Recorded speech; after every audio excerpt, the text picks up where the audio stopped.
Lord. தேவனுடைய வார்த்தை ஊழியத்தின் சார்பாக உங்களை அன்போடு வாழ்த்துகிறோம். இந்த லென்ட் மாதத்தில் 40 நாட்கள் 40 ஜெபங்களை குறித்து நாம் தியானித்துக் கொண்டிருக்கிறோம். இன்று 31வது நாளில் குடும்பத்தில் உள்ளவர்களின் பாதுகாப்பிற்காக ஜெபிக்கும் ஜெபம் என்ற தலைப்பில் நம் அருமை சகோதரி குளோரி மேக்ஸ்வெல் அவர்கள் பேசுவார்கள். கேட்டு பயன்பெறுங்கள், மற்றவர்களுக்கும் ஷேர் செய்யுங்கள். Praise the Lord. கிறிஸ்துவுக்குள் மிகவும் பிரியமான என் அன்பு சகோதர சகோதரிகளே, இரட்சகரும் மீட்பரும் ராஜாதி ராஜாவுமான இயேசு கிறிஸ்துவின் நாமத்தில் உங்களுக்கு என் வாழ்த்துக்களை தெரிவித்துக் கொள்கின்றேன். 40 days லைஃப் டிரான்ஸ்ஃபார்மிங் 40 prayers, 40 நாட்கள் நம் வாழ்வை மறுரூபமாக்கும் 40 ஜெபங்கள் என்ற தலைப்பில் 31ஆம் நாள் தியானமாக குடும்ப பாதுகாப்பிற்காக ஜெபிக்கும் ஜெபம் குறித்து பார்க்க போகின்றோம். இந்நாட்களில் பாதுகாப்பற்ற ஒரு உலகத்தில் நாம் வாழ்ந்து கொண்டிருக்கின்றோம். எந்த நேரத்தில் எது நடக்குமோ என்று தெரியாத ஒரு சூழ்நிலை. யாரை நம்புவது, யாரை நம்பக்கூடாது என்று புரியாத நிலை. ரோட்டில் சென்றாலும் ஆபத்து, உயர வானத்தில் பறந்தாலும் ஆபத்து, ஏன் வீட்டிலேயே இருந்தாலும் கூட சில நேரத்தில் ஆபத்துக்கள் நேரிடுகின்றது. ஒரு பக்கம் தீய சக்திகள் மூலமாக மனிதனுக்கு தீங்கு நேரிட்டு கொண்டிருக்க, மறுபக்கம் மனிதனே மனிதனுக்கு எதிரியாக இருக்கின்ற நிலையும் உண்டு. மேலும் இன்றைய நாட்களில் இயற்கை சீற்றங்கள் மூலமாக நாம் பல அழிவுகளை, தீங்குகளை பார்த்து கொண்டிருக்கின்றோம். மனிதனை சரீரத்தின் பாடுகள், வியாதிகள், மனதில் இருக்கின்ற சோர்வுகள் ஒரு பக்கம் அச்சுறுத்தி கொண்டிருக்க, இந்நாட்களிலே அவ்வப்போது ஏற்படுகின்ற நிலநடுக்கம், சுனாமி, நிலச்சரிவு, காட்டுத்தீ, எரிமலை கொந்தளிப்பு, சீதோஷ்ண மாற்றங்கள், மேலும் ஆங்காங்கே கேள்விப்படுகின்ற விபத்துக்கள் எப்போது என்ன ஆகுமோ என்று மனிதனை கதிகலங்க செய்கின்றது. இது ஒரு புறம் இருக்க, தீவிரவாத சக்திகள், பொல்லாத மக்களுடைய வெறித்தனமான செயல்கள் நிமித்தம் பலர் மடிந்து கொண்டிருக்கின்றதை நாம் அன்றாடம் செய்தித்தாள்களிலும் தொலைக்காட்சிகளிலும் பார்க்கின்றோம். எப்படிப்பட்ட சூழ்நிலையானாலும் இங்கு நம்மை அணுகாமல் பாதுகாக்கின்றவர் ஒருவர் மாத்திரமே. ஆம், பாதுகாக்கின்ற இம்மானுவேலாகிய தேவன் நம்மோடு கூட இருக்கும்போது எந்த சத்துருவின் கிரியைகளோ, வைரஸ் கிருமிகளோ, பொல்லாத மனிதர்களுடைய சூழ்ச்சிகளோ நம்மை தொடவோ அழித்து போடவோ முடியாது. தீங்கு நிறைந்த உலகத்தில் பயமில்லாமல் பாதுகாப்புடன் வாழ முடியுமா என்று எண்ணுகின்ற நம்மை பார்த்துதான் தேவன் சொல்கின்றார். சங்கீதம் 121:7, கர்த்தர் உன்னை எல்லா தீங்கிற்கும் விலக்கி காப்பார். பாதுகாப்பிற்காக மனிதன் எத்தனை பிரயாசங்களை எடுத்தாலும் ஒரு நாள் இருக்கின்ற பாதுகாப்பு அடுத்த நாள் காணாமல் போய்விடுகிறது. நாம் பாதுகாப்பு என்று நம்புகிறவையே நமக்கு எதிராக எழும்புகின்ற சந்தர்ப்பங்களும் ஏராளம். ஆனால் தேவனுடைய பாதுகாப்போ உறுதியானதும் நித்தியமானதும் கூட. அதனால்தான் தாவீது ராஜா சங்கீதம் 46:1-3 வசனங்களில் வாழ்க்கையில் எதிர்பாராத புயல் போன்ற சூழ்நிலைகளை எதிர்கொண்டாலும், உலகமே முடிவுக்கு வந்தாலும் கூட நாம் பயப்பட தேவையில்லை என்று மிகவும் தைரியமாக சொல்லுகின்றார். பூமி நிலை மாறினால் என்ன, மலைகள் நடு சமுத்திரத்தில் சாய்ந்து விழுந்தால் என்ன, வெள்ள பெருக்கினால் பெரிய அழிவு நேர்ந்தால் என்ன, தன்னை பாதுகாக்க தேவன் வல்லமையுள்ளவராயிருக்கிறார் என தாவீது ராஜாவால் ஆணித்தரமாக சொல்ல முடிந்தது. தேவனுடைய பாதுகாப்பு என்பது வெறுமனே ஒரு குறிப்பிட்ட நேரத்திற்குரிய தற்காலிகமான ஒன்று அல்ல. மாறாக அவரே நமக்கு நித்திய அடைக்கலமாய், நித்திய கேடகமாய் இருக்கின்றார். வேதத்தில் ஆதியாகம புத்தகத்திலிருந்து தொடங்கி வெளிப்படுத்தின விசேஷம் வரை நம்முடைய தேவன் நம்மை பாதுகாக்கின்ற தேவன் என்பதை நாம் பார்க்க முடியும். ஆபத்து காலம் எப்பொழுது வருகின்றது என்று நமக்கு தெரியாது. எப்போது நோய்களும் வியாதிகளும் வருகிறது, எப்பொழுது விபத்துக்கள் நேரிடுகிறது, எப்பொழுது வறுமை வருகிறது, எப்பொழுது தரித்திரம் நம்மை தாக்குகிறது, எப்பொழுது கடன் பிரச்சனைகள் அலைமோதுகிறது என்று நமக்கு தெரிவதில்லை. ஆனால் கர்த்தரோ எல்லா பிரச்சனைகளிலிருந்தும் நம்மை பாதுகாக்கிறவராய் இருக்கின்றார். தேவன் நம்மை பாதுகாக்க பல வழிகள் உள்ளன. தேவனிடத்தில் நாம் ஜெபிக்கும் போது தேவன் நம்மை எல்லா தீங்கிற்கும் நீங்களாக்கி நம்மை பாதுகாப்பார். இந்த பாதுகாப்பை குறித்து நான் படித்த ஒரு சம்பவம் என்னை மெய்சிலிர்க்க வைத்தது. தேவ பயமுள்ள ஒரு அர்மேனிய கிறிஸ்தவர் வியாபார பொருட்களை ஏற்றிக்கொண்டு தன்னுடைய குழுவினருடன் தூரத்தில் உள்ள நகரம் ஒன்றுக்கு பிரயாணப்பட்டாராம். இரவு வேளைகளில் முகாம் போட்டு தரித்து நிற்க நேரிட்டது. அந்நாட்களிலே வாழ்ந்த குர்டுகள் என்ற கொள்ளை கூட்டத்தினர் இவர்களை நெருங்கி வந்தார்கள். நெருங்கி வந்தவர்கள் தங்களுக்கு பழக்கப்பட்ட அந்த இடத்திலே ஒரு நாளும் கண்டிராத ஒரு அதிசயத்தை கண்டு திகைத்து நின்றார்களாம். அந்த இடத்திலே உயரமான மதில் ஒன்று புதிதாக எழுப்பப்பட்டு இருந்தது. மறுநாளும் அந்த உயரமான மதிலை கண்டனர். அவர்களால் அந்த மதிலை தாண்டி செல்ல முடியவில்லை. ஆனால் மூன்றாம் இரவிலோ மதில் இருந்த போதும் அதிலே பிளவுகளை கண்டனர். அதனூடாக உட்புகுந்த கொள்ளைக்கார தலைவன் அந்த கிறிஸ்தவ வியாபாரியை பிடித்து எழுப்பி தாம் கண்டவற்றை சொல்லி நடந்ததை கூறும்படி மிரட்டினானாம். ஒன்றும் புரியாமல் விழித்து குழம்பிவிட்ட வியாபாரியோ, நண்பர்களே, என்னிடம் மந்திர சக்தி எதுவும் இல்லை. ஒவ்வொரு இரவும் என்னையும் என்னோடு கூட வந்த ஒவ்வொருவரையும் எங்களுடைய தேவனிடம் ஒப்புவித்து ஜெபிப்பேன். ஆனால் இன்று இரவு களைப்பு மிகுதியினால் அரைகுறையாக ஜெபித்துவிட்டு தூங்கிவிட்டேன். நீங்கள் இதுவரை வர முடியாமல் போனதற்கும் இன்று வந்ததற்கும் அதுவே காரணமாக இருக்கலாம் என்றாராம். ஆச்சரியமடைந்த அந்த குர்டு கொள்ளைக்காரர்கள் பின்பு இயேசுவை தங்கள் சொந்த இரட்சகராக ஏற்றுக்கொண்டார்களாம்.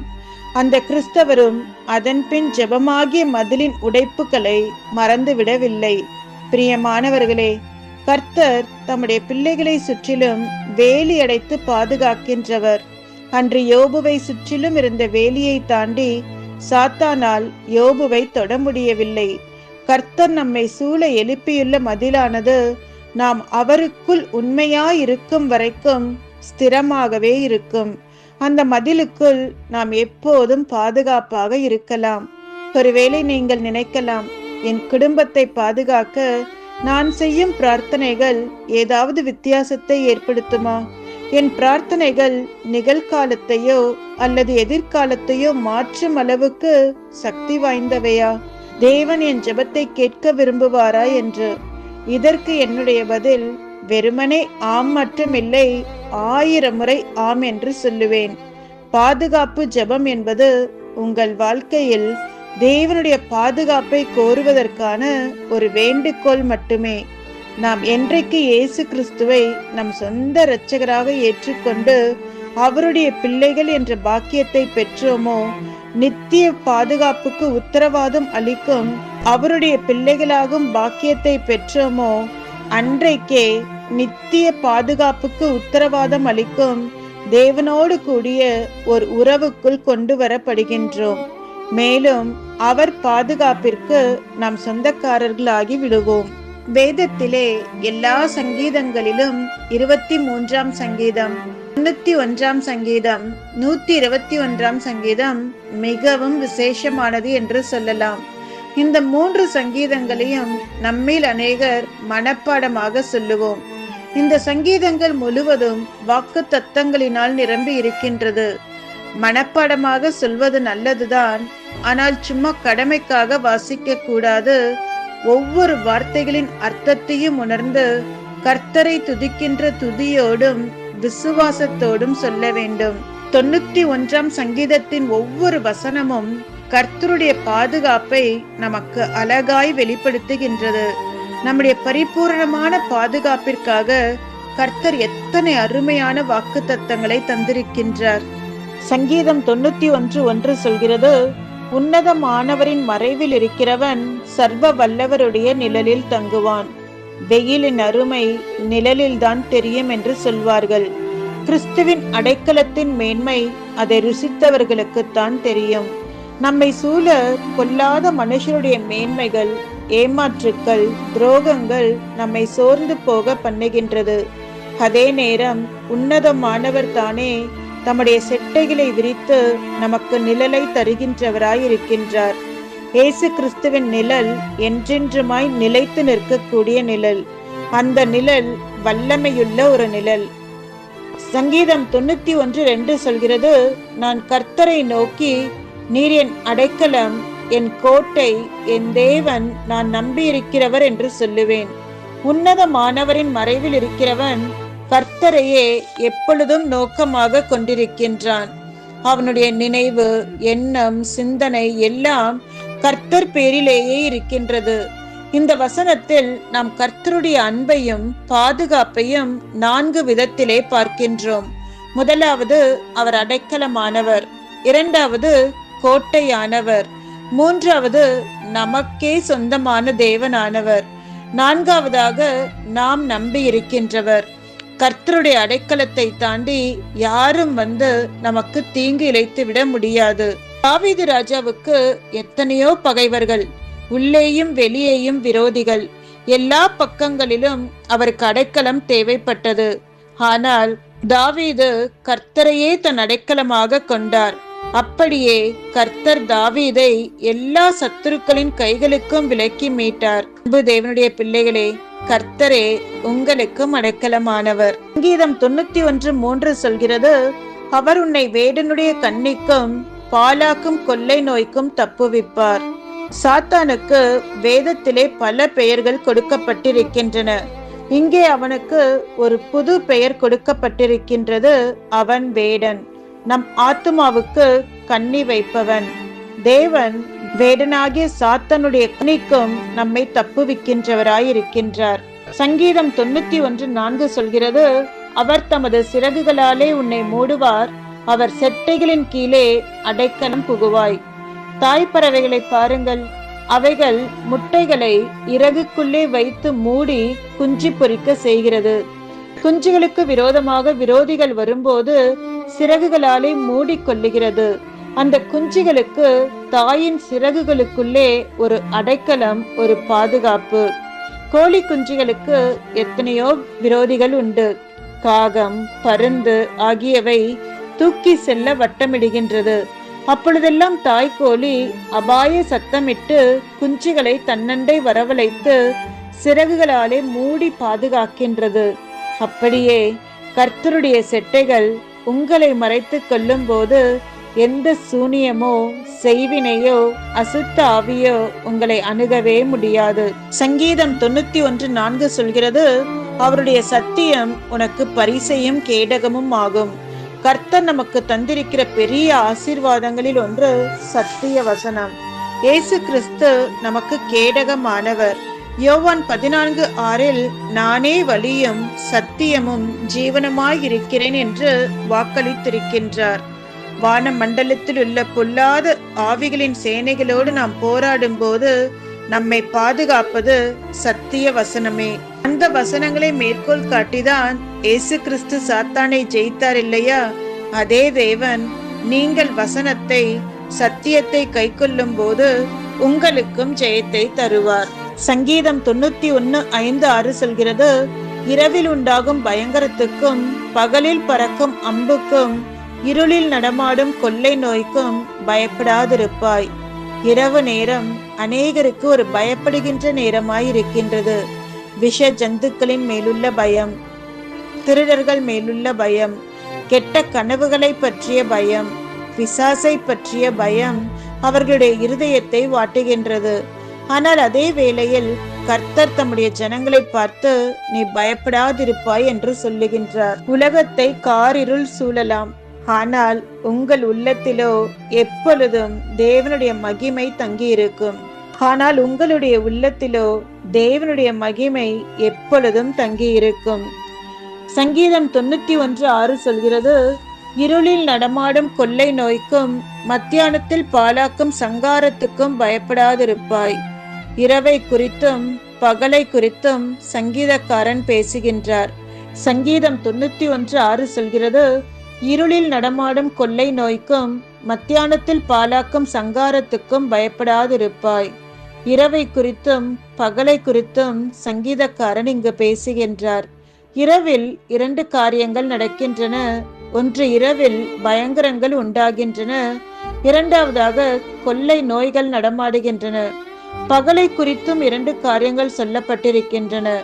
பகலில் அம்புகள் பறக்கின்றன, மத்தியானத்தில் பாலாக்கும் சங்காரங்கள் இருக்கின்றன. நம்முடைய அருமை ஆண்டவர் பகலில் உள்ள சத்துருக்களையும் முறியடிப்பார், இரவில் தந்திரமாய் வரும் சத்துருக்களையும் முறியடிப்பார். ஆனால் தேவனுடைய பிள்ளைகளாகிய நாம் செய்ய வேண்டிய ஒரு காரியம் உண்டு. சங்கீதம் 1:2 சொல்கிறது போல, இரவும் பகலும் கர்த்தருடைய வேதத்தில் நாம் பிரியமாயிருக்க வேண்டும், கர்த்தருடைய வேதத்தை தியானிக்க வேண்டும். சங்கீதம் 91:7 சொல்கிறது, உன் பக்கத்தில் 1000 பேரும் உன் வலது புறத்தில் 10,000 பேரும் விழுந்தாலும் அது உன்னை அணுகாது. நம்முடைய பூரணமான பாதுகாப்பிற்காக கர்த்தர் எத்தனை அருமையான வாக்கு தத்தங்களை தந்திருக்கிறார் இல்லையா? அவர் எவ்வளவு அன்பும் கிருபையும் உள்ளவர்.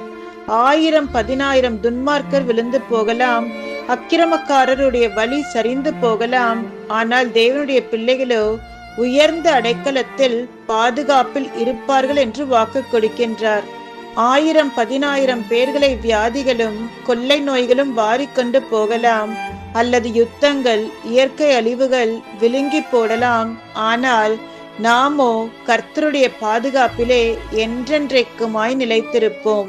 சங்கீதம் 91:8 சொல்கிறது, உன் கண்களால் மாத்திரம் நீ அதை பார்த்து துன்மார்க்கருக்கு வரும் பலனை காண்பாய். கர்த்தருடைய வாக்கு தத்தம் எவ்வளவு அருமையும் ஆச்சரியமாய் இருக்கிறது. அவர் நம்மை பாதுகாக்கிறது மட்டுமல்ல, நமக்கு விரோதமாக எழும்புகிறவர்களை நியாயம் தீர்க்கவும் செய்கின்றார். நம்மை அநியாயமாய் பகைக்கிறவர்களுக்கு கர்த்தர் கொடுக்கும் தண்டனையை நம்முடைய கண்கள் காணும் என்று வாக்கு தத்தம் செய்கின்றார். எனக்கு அன்பான தேவ பிள்ளைகளே, இன்றைக்கு உங்களுக்கு விரோதமாய் துன்மார்க்கர்கள் எழும்புகிறார்களா? பயம் உங்களுக்கு வருகின்றதா? குடும்பத்தை அழிப்பேன் என்று சவால் விடுகின்றார்களா? கலங்காதீர்கள். துன்மார்க்கருக்கு வரும் பலனை காண்பாய் என்பதுதான் கர்த்தர் உங்களுக்கு கொடுக்கும் வாக்கு தத்தம். இஸ்ரவேலர் சிவந்த சமுத்திரத்தின் வழியாக கடந்து வந்தபோது எகிப்தியரும் அவருடைய இராணுவங்களும் அந்த வழியாய் கடந்து வர முயற்சித்த போது விடியற் காலத்தில் சமுத்திரம் பலமாய் திரும்பி வந்தது. எகிப்தியர் அதற்கு எதிராக ஓடும்போது கர்த்தர் அவர்களை கடலின் நடுவிலே கவிழ்த்து போட்டார். இவ்விதமாய் கர்த்தர் அந்நாளிலே இஸ்ரவேலரை எகிப்தியரின் கைக்கு தப்புவித்து ரட்சித்தார். கடற்கரையிலே எகிப்தியர் செத்து கிடக்கிறதை இஸ்ரவேலர் கண்டார். சங்கீதம் 91:10 சொல்கிறது, ஆகையால் பொல்லாப்பு உனக்கு நேரிடாது. பொல்லாப்பு செய்ய அநேகம் பேர் எழும்பி வரலாம், காரணமில்லாமல் உங்களை பகைக்கலாம், உங்களை அழிக்க வீணான முகாந்திரங்களை தேடலாம். ஆனால் கர்த்தரோ உங்களுடைய பட்சத்தில் நின்று பொல்லாப்பு உனக்கு நேரிடாது என்று சொல்கின்றார். துஷ்டனாகி ஆமான் மொர்தெகாய்க்கும் யூதருக்கும் பொல்லாப்பு செய்ய திட்டம் தீட்டினான். மொர்தெகாயை தூக்கிலிடும்படி பெரிய தூக்கு மரத்தையும் ஆயத்தம் செய்தான். யூதர்கள் எல்லாரும் உபவாசித்து ஜெபித்த போது ஆமான் தான் உண்டாக்கின தூக்கு மரத்திலே தொங்கி உயிரை விட்டான். மொர்தெகாய்க்கும் யூதருக்குமோ எந்தவித பொல்லாப்பும் நேரிடவில்லை. அன்பு தேவ பிள்ளைகளே, பொல்லாப்பு எனக்கு நேரிட்டு விடுமோ, வியாதி தாக்கி விடுமோ, மரணம் வந்து விடுமோ, என்னுடைய குடும்பம் சிதைந்து விடுமோ என்று கவலைப்படாதீர்கள். நீங்களும் உங்கள் பிள்ளைகள் உங்கள் குடும்பம் எல்லாம் கர்த்தருடைய பாதுகாப்பில் இருக்கின்றீர்கள் என்று ஒரு நாளும் மறந்து போகாதீர்கள். சங்கீதம் 91:11 சொல்கிறது, உன் வழிகளில் எல்லாம் உன்னை காக்கும்படி உனக்காக தம்முடைய தூதர்களுக்கு கட்டளையிடுவார். நம்மை கண்ணின் மணியை போல பாதுகாக்கின்ற கர்த்தர் நம்மை விசேஷமாய் பாதுகாக்கும்படியாக தம்முடைய தேவ தூதர்களுக்கு கட்டளையிடுகிறார். பாதுகாக்கும் தேவ தூதர்கள் கண் இமைக்காமல் உறங்காமல் இரவும் பகலும் நம்மை பாதுகாக்கிறார்கள். மேலும் சங்கீதம் 121:3-4 வசனங்கள் சொல்கிறது, உன் காலை தள்ளாட ஒட்டார், உன்னை காக்கிறவர் உறங்கார். இதோ இஸ்ரவேலை காக்கிறவர் உறங்குவதும் இல்லை தூங்குகிறதும் இல்லை. எனக்கு அன்பானவர்களே, உறங்காமலும் தூங்காமலும் நம்மை காக்கின்ற அன்புள்ள தேவன் நமக்கு உண்டு. உன்னை தொடுகின்றவன் என் கண்மணியை தொடுகின்றான் என்று வாக்குத்தத்தம் செய்த இரட்சகர் நமக்கு உண்டு. பகலிலே வெயிலாகிலும் இரவிலே நிலவாகிலும் உன்னை சேதப்படுத்துவதில்லை என்று உறுதி சொன்ன மீட்பர் நமக்கு உண்டு. ஆகவே நாம் கலங்க தேவையில்லை, பயப்பட அவசியமில்லை. கர்த்தர் நம்மை காக்கிறதை குறித்து ஒரு அழகான காட்சியை அவருடைய மனக்கண்களுக்கு முன்பாக மோசே பக்தன் கொண்டு வருகிறார். ஆம், மேலே பருந்துகள் வட்டமிடும் போது தாய்க்கோழி தன் குஞ்சுகளை செட்டைகளின் கீழே சேர்த்து கொண்டு மூடுகிறது போல அவர் நம்மை பாதுகாக்கின்றாராம். சங்கீதம் 91:4 இதைத்தான் சொல்கின்றது.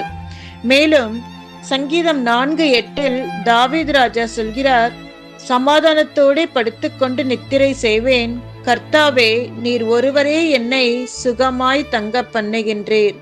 கர்த்தர் தான் நம்மை காக்க வேண்டும். பலர் தங்களுடைய வீடுகளிலே தங்களை பாதுகாக்க வாட்ச்மேன், செக்யூரிட்டி வைத்திருக்கின்றார்கள். பயமுறுத்துகின்ற நாய்கள் எல்லாம் வைத்திருக்கிறார்கள். ஆனால் சங்கீதம் 127:2 கர்த்தர் சொல்லுகிறது என்ன?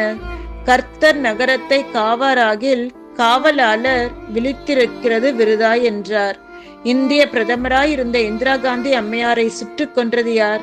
அவருடைய சொந்த மெய் காவலாளர்கள் தான். காவல் காக்கிற காவலாளன் கடமையாற்றாமல் தூங்கி போய்விடக்கூடும்.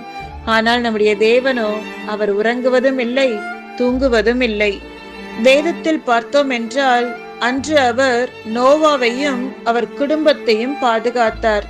பெருமலையின் வெள்ளங்கள் மோதி அடித்த போதும் பேலையாய் நின்று காத்தவர் உங்களுக்கு நேராய் வரும் பயங்கரமான அழிவுகளிலிருந்து, ஆபத்துகளிலிருந்து உங்களையும் உங்களுடைய குடும்பத்தினரையும் அவர் காத்தருளுவார். சோதோமின் அழிவிலிருந்து லோத்துவை பாதுகாக்க அவர் கரம் பிடித்து வெளியே கொண்டு வந்தவர் உங்களையும் காக்கும்படி தம் பரிசுத்த ஆவியானவரை தந்திருக்கின்றார். அவருடைய கைகளை பிடித்து கொண்டு உலகமாகிய சோதோமை விட்டு வெளியே வாருங்கள், நீங்கள் இந்த உலகத்தின் மாயைகளினால் சிக்கொண்டு அழிந்து போகாதபடி கல்வாரி மலைக்கு ஓடி வந்து விடுங்கள். சகோதரர்களுடைய துர் ஆலோசனைகளிலும் கொலை சதிகளிலிருந்தும் குழியில் போடப்படுவதிலும் இருந்து யோசேப்பை காத்தவர் உங்களையும் சகல வஞ்சக கண்களிலிருந்தும் பொறாமையின் ஆவியிலிருந்தும் தீமையான செய்வினைகளிலிருந்தும் பாதுகாத்து உங்கள் தலையை உயர்த்தி மேன்மைப்படுத்துவார். அன்றைக்கு தாவீதுக்கு விரோதமாக சிங்கம், கரடி, கோலியாத், சவுல் எதிர்கொண்டு வந்த போதிலும் மரணத்துக்கும் தாவீதுக்கும் இடையே ஒரு அடி தூரம் மாத்திரமே இருந்தது என்று சொல்லப்படக்கூடிய கொடிய மரண இருளின் பள்ளத்தாக்கு வந்த போதிலும் கர்த்தரோ தாவீதை கண்மணி போல காத்து கொள்ள வல்லவராயிருந்தார். அவர் பட்சபாதமுள்ள ஒரு தேவன் அல்ல. அவர் உங்களையும் கண்ணின் மணியை போல பாதுகாப்பார். சங்கீதம் 121:6 சொல்கிறது, பகலிலே வெயிலாகிலும் இரவிலே நிலவாகிலும் உன்னை சேதப்படுத்துவதில்லை. இன்றைக்கு வான மண்டலத்தில் உள்ள ஓசோன் என்ற பாதுகாப்பு மண்டலம் வலிமை இழந்து வருவதனால் சூரிய வெப்பநிலை அதிகரித்து ஜனங்கள் வேதனைக்குள்ள ஆகிறார்கள். இன்னும் தேசத்தில் மரம், செடி, கொடிகள் அழிக்கப்படுமானால் புகை மண்டலம் பெருகி உலகத்திற்கு பெரிய கேடுகள் வரும் என்று விஞ்ஞானிகள் பயப்படுகிறார்கள். இன்றைக்கு விதவிதமான வியாதிகள், வைத்தியத்தினால் கட்டுப்படுத்த முடியாத நோய்கள், மருந்துகள் கண்டுபிடிக்க முடியாத பலவீனங்கள் மனுஷனை தாக்கி வருகின்றன. ஆனால் கர்த்தரோ நம்மை மன்னித்து அரவணைத்து பகலிலே வெயிலாகிலும் இரவிலே நிலவாகிலும் உன்னை சேதப்படுத்துவதில்லை என்று வாக்களிக்கின்றார். சங்கீதம் 121:7 சொல்கிறது, கர்த்தர் உன்னை எல்லா தீங்கிற்கும் விலக்கி காப்பார், அவர் உன் ஆத்துமாவை காப்பார். வேதத்தில் பல முறை திரும்ப திரும்ப கர்த்தர் உங்களை காக்கிறவர் என்கின்ற வாக்குத்தத்தம் வந்து கொண்டே இருக்கிறதை பார்க்கலாம். இன்றைக்கும் கூட நீங்கள் எந்த சூழ்நிலையில் இருந்தாலும் கர்த்தர் உங்களை காப்பார். 2 தீமோத்தேயு 1:12 அப்போஸ்தலனாகிய பவுல் சொன்னதை போல, நான் விசுவாசித்திருக்கிறவர் இன்னார் என்று அறிவேன், நான் அவரிடத்தில் ஒப்பு கொடுத்ததை அவர் அந்நாள் வரைக்கும் காத்து கொள்ள வல்லவராயிருக்கிறார் என்று சொன்னதை போல நீங்களும் கர்த்தரிடத்தில் உங்களையும் உங்கள் குடும்பத்தையும் உங்கள் பிள்ளைகளையும் ஒப்பு கொடுத்து பாருங்கள். அவர் காக்கிறார் என்பதை திட்டமும் தெளிவுமாய் அறிந்து கொள்வீர்கள்.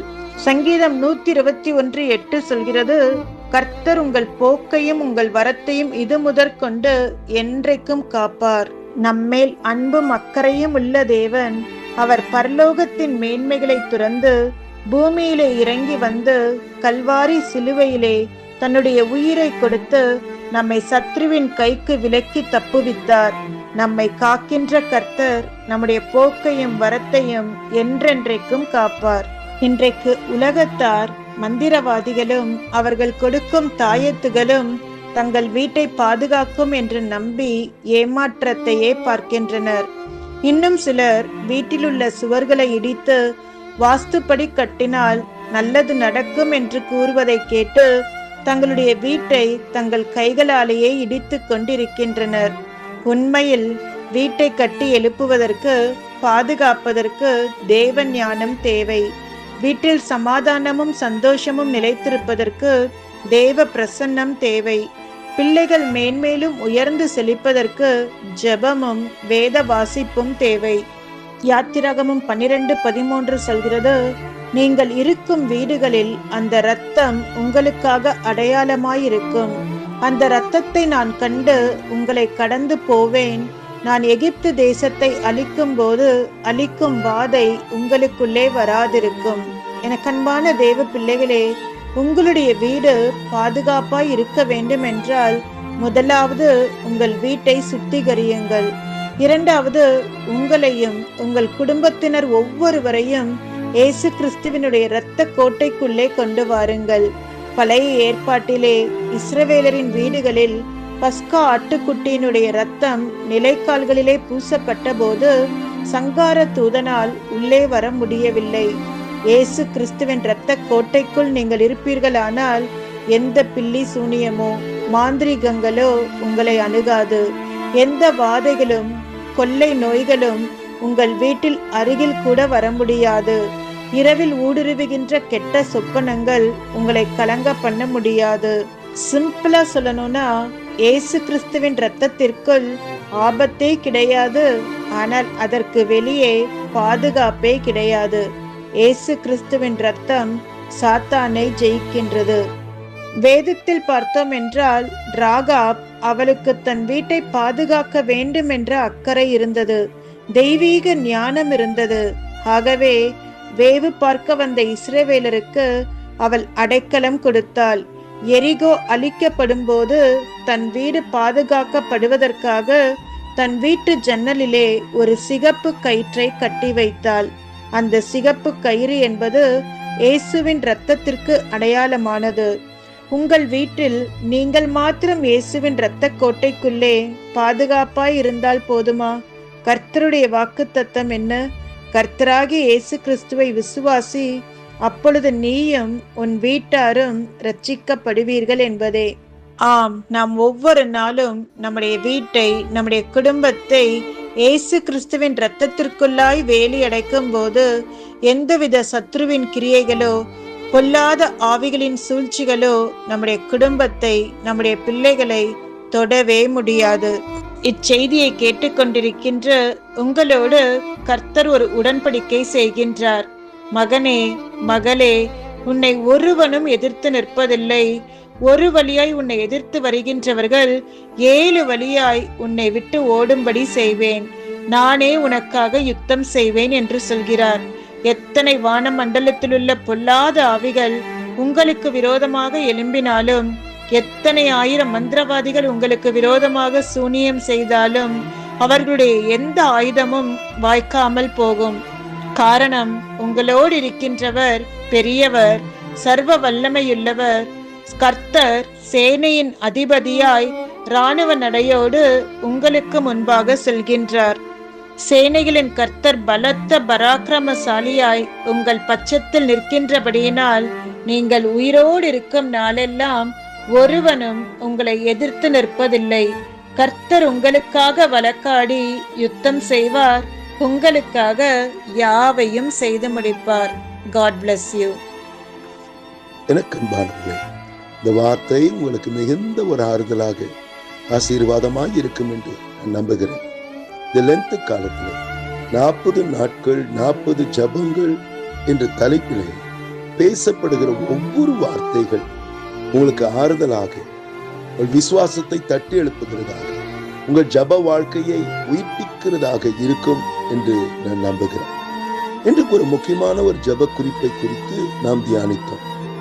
குடும்பத்தில் உள்ளவர்களின் பாதுகாப்புக்காக ஜெபம். பாதுகாப்பு, செக்யூரிட்டி என்று சொல்லலாம், சேஃப் கார்டு என்று சொல்லலாம். ஒரு தேசத்தை பாதுகாக்க ராணுவம் இருக்கிறது. கம்ப்யூட்டரை வைரஸிலிருந்து பாதுகாக்க ஆன்டி வைரஸ் இருக்கிறது. கொரோனா வைரஸிலிருந்து நம்மை பாதுகாத்துக் கொள்ள ஃபேஸ் மாஸ்க் இருக்கிறது. அதற்கென்று ஒரு ட்ரீட்மெண்ட் இருக்கிறது. ஆனால் நம்முடைய குடும்பத்தை பாதுகாக்க என்ன இருக்கிறது என்று ஒரு கேள்வி எழும்புகிறது அல்லவா? நீதிமொழிகள் 18:10 சொல்கிறது, கர்த்தரின் நாமம் பலத்த துருவம், நீதிமான் அதற்குள் ஓடி சுகமாயிருக்கிறார். எனக்கு அன்பானவர்களே, கர்த்தருடைய பிரசனம் அல்லது கர்த்தருடைய சமூகம் நமக்கு பாதுகாப்பு கொடுக்கிறது. கர்த்தருடைய பிரசனம் நமக்கு சுகத்தை தருகிறதா இருக்கிறது. கர்த்தருடைய பிரசனம் நமக்கு விடுதலை தருகிறதா இருக்கிறது. கர்த்தருடைய பிரசனம் நமக்கு ஆசீர்வாதத்தை தருகிறதா இருக்கிறது. அதை அறிந்துதான் போவாஸ் ரூத்தை பார்த்து இவ்வாறாக சொன்னார். நீங்க ரூத் 2:12 படிப்பினால், நீ இஸ்ரவேல் தேவனாகிய கர்த்தருடைய சேட்டின் கீழ் அடைக்கலமா வந்திருக்கிற உனக்கு அவராலே நிறைவான பலன் உண்டு என்று போவாஸ் ரூத்தை பார்த்து சொன்னார். எனக்கு அன்பானவர்களே, தேவனுடைய சேட்டின் கீழ் நமக்கு ஆசீர்வாதம் உண்டு, நமக்கு ஒரு நல்வாழ்வு உண்டு, நமக்கு சந்தோஷமான ஒரு எதிர்காலம் உண்டு. எனக்கு அன்பானவர்களே, இன்றைக்கு நம்மை பாதுகாக்க அநேக நபர்கள் இருக்கலாம். வாட்ச்மேன் இருக்கலாம், வீட்டை பூட்டு போடலாம், அநேக காரியங்கள் நம்மை பாதுகாக்க பல காரியங்கள் செய்யலாம். ஆனால் தேவனுடைய சமூகத்தில் நமக்கு கிடைக்கிற பாதுகாப்பு வேற எந்த காரியத்திலும் நமக்கு கிடைக்காது. எனக்கு அருமையானவர்களே, இன்றைக்கு நம்முடைய சூழ்நிலைகள், நம்முடைய பிரச்சனைகள் எது வேண்டாம் இருக்கட்டும், இன்றைக்கு ஆண்டவருடைய சமூகத்தை தேடி அவருடைய சேட்டின் நிழலிலே இருக்கும்படி நம் குடும்பத்தை, நம்முடைய பிள்ளைகளை, நம்முடைய வாழ்வை, நமக்கு சார்ந்த எல்லாவற்றையும் நம்ம ஒப்புக் கொடுக்கும் பொழுது தேவன் நம்மை எல்லா தீங்கிலிருந்து விலக்கி நம்மை பாதுகாப்பது நிச்சயம். நாம் ஜெபம் செய்யலாமா? கண்களை மூடி ஜெபம் செய்வோம். அன்பும் இரக்கமுள்ள நல்ல தகப்பனே, இந்த நாளிலே இந்த வார்த்தைகளை கேட்டுக்கொண்டிருக்கிற ஒவ்வொருத்தரும் உடைய கருத்தை நான் ஒப்புக் கொடுக்கிறேன். யோபையும் தனக்கு உண்டான எல்லாவற்றையும் கர்த்தரின் வேலை எடுத்து நீ பாதுகாத்தீரல்லவா? அதே போல் இந்த நாளிலே இந்த வார்த்தைகளை கேட்டுக்கொண்டிருக்கிற ஒவ்வொருத்தரும் உடைய கருத்தை நான் ஒப்புக் கொடுக்கிறேன். உடைய பாதுகாக்கிற கரம் அவர்களோடு இருக்கட்டும். உம்முடைய திட்டம், உம்முடைய நோக்கம் அவருடைய வாழ்க்கையை நிறைவேறட்டும் அப்பா. சத்துரு விதைத்த விதைகள், சூழ்ச்சிகள், தந்திரங்கள், குழப்பங்கள் எல்லாம் ஒன்றுமில்லாமல் போகும். உன் பாதங்கள் இடராதபடி என் தூதர்களை நான் கட்டிடுவேன் என்று சொன்னீர்கள். பாமட தூதர்கள் பாளையும் கொண்டு ஒவ்வொருத்தரும் பாதுகாக்கும்படி சூழ்ந்திருப்பதாக, நன்மையும் கிருபை உன்னை பின்தொடர்வதாக என்று சொன்ன வார்த்தையின்படி இனிமேல் நன்மையின் நாட்களே பார்க்கட்டும். துன்ப கண்ட நாட்களுக்கு ஈடாக இரட்டத்தனையான நன்மையே பார்க்கட்டும். நான் பயப்பட்ட நாளிலே கர்த்தரை நோக்கி பார்ப்பேன் என்று தாவீது சொன்னதை போல இந்த நாளிலே அவருடைய பயத்திற்கு காரணம் எது வேண்டாம் இருக்கட்டும். அவருடைய சரீரம் சுகவீனமாக இருக்கட்டும், பலவீனமாக இருக்கட்டும், கடன் பிரச்சனையா இருக்கட்டும், அவருடைய சூழ்ந்திருக்கிற சத்துருக்களாக இருக்கட்டும், அப்பா இந்த நாளிலே அவருடைய பயங்கள் எல்லாம் நீங்கி போவதாக, அவருடைய பாதுகாக்கிற கரம் ஒவ்வொருவரோடு இருப்பதாக. சந்தோஷமான நாட்களை, மனமகிழ்ச்சியான நாட்களை காண கேட்க கிருபையாக பாமுடைய பாதுகாக்கிற கரம் நம்மை நோக்கி பார்க்கிற ஒவ்வொருவரோடு கூட இருக்க போகிறதுக்காக நன்றி. கோடான நன்றி. ஆமென், ஆமென். எனக்கு அன்பானவர்களே, இந்த வார்த்தை உங்களுக்கு மிகுந்த ஒரு ஆறுதலாக ஆசீர்வாதமா இருக்கும் என்று நம்புகிறேன். உங்களுக்கு தெரிந்த அன்பானவரிடத்தில் இது ஷேர் பண்ணுங்க, ஃபார்வர்ட் பண்ணுங்க. மேலும் இந்த யூடியூப் சேனலை சப்ஸ்கிரைப் பண்ண மறந்து போக வேண்டாம். மேலும் கீழே உள்ள பெல் பட்டனை கிளிக் பண்ணுங்க. ஒருவேளை இந்த செய்திகள் உங்களுக்கு ஆசீர்வாதமாக இருந்தால் கமெண்ட் செக்ஷன்ல உங்கள் கமெண்ட்ஸை பதிவு செய்யுங்கள். கர்த்தர் தாமே உங்களை அதிகமாக ஆசீர்வதிப்பார். God bless you. Amen.